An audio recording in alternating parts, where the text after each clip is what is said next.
I am Diane and I am an explorer. So we already visited 13 landmarks that contains the information of the 13 emerging literatures of 21st century.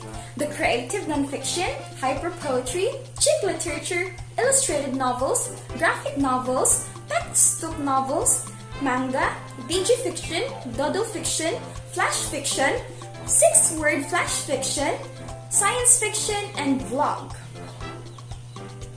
So we already have enough knowledge of those 13 emerging literatures, right? I thought it was the end of my travels.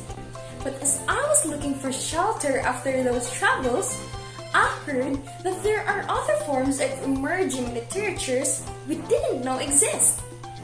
So there are actually 6 new emerging literature.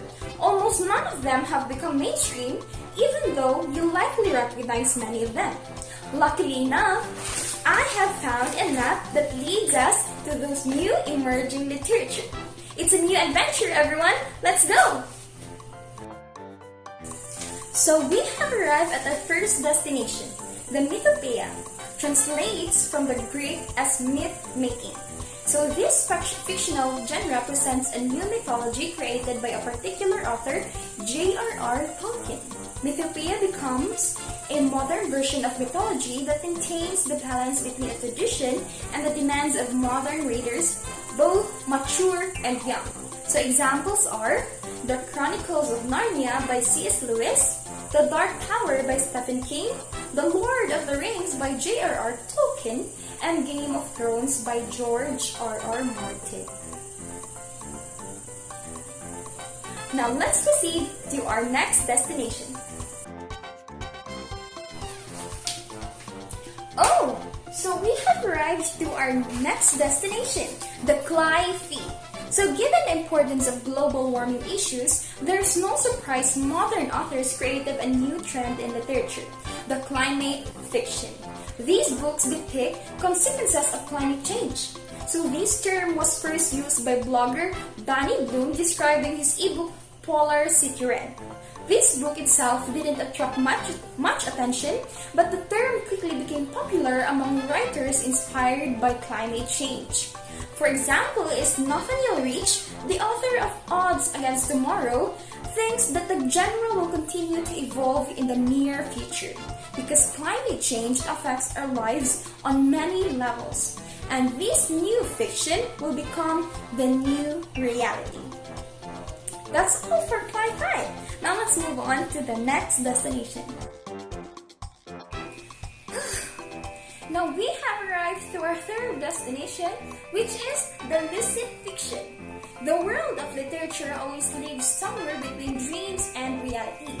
Lucid fiction makes dreams its main source, describing surrealistic images of unconscious and asking the readers to solve a puzzle determining what is real and what is not. Tantra Bensko contrasts lucid fiction with mass media, which is also a fictional world of manipulative attempts to blur out the ugly truth. Bensko draws analogies with progressive concepts of new age literature and motivates readers to seek the truth within themselves. So lucid fiction writers present their ideas and images from their dreams as a reality of a particular book. This genre is, in general, a new approach to postmodernism in a world where we believe in aliens. Now, let us go to our fourth destination, everyone. Let's go! Fourth destination, everyone. So we have Bitpunk. The aesthetics of this genre takes its roots in such musical genres such as chiptune and chipcore.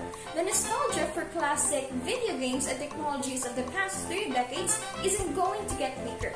Quite the contrary, it explores new vistas of creativity and perpetuates itself in literature. One great example of Bitpunk is Lauren K. McCullers' Finding Home. Now for our second to the last destination, everyone, let's go! Now for our fifth destination, everyone, The Visitor.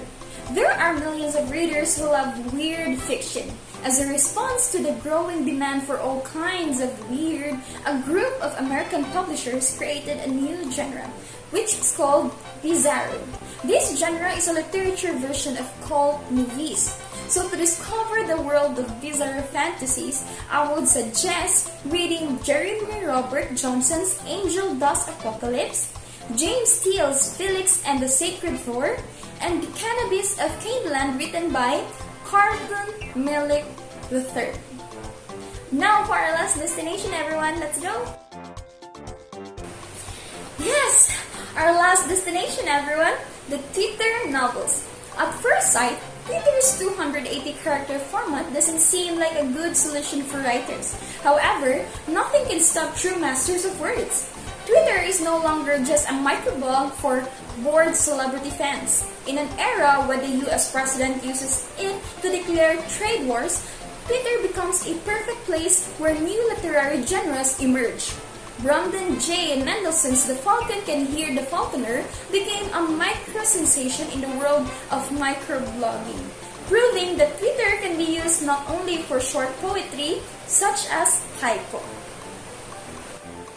Unfortunately, everyone, that is the end of our adventure. But if you think your ideas are too experimental, it shouldn't stop you from writing and publishing. New literary genres prove that sometimes it's good to break rules, and now is the perfect time to do it.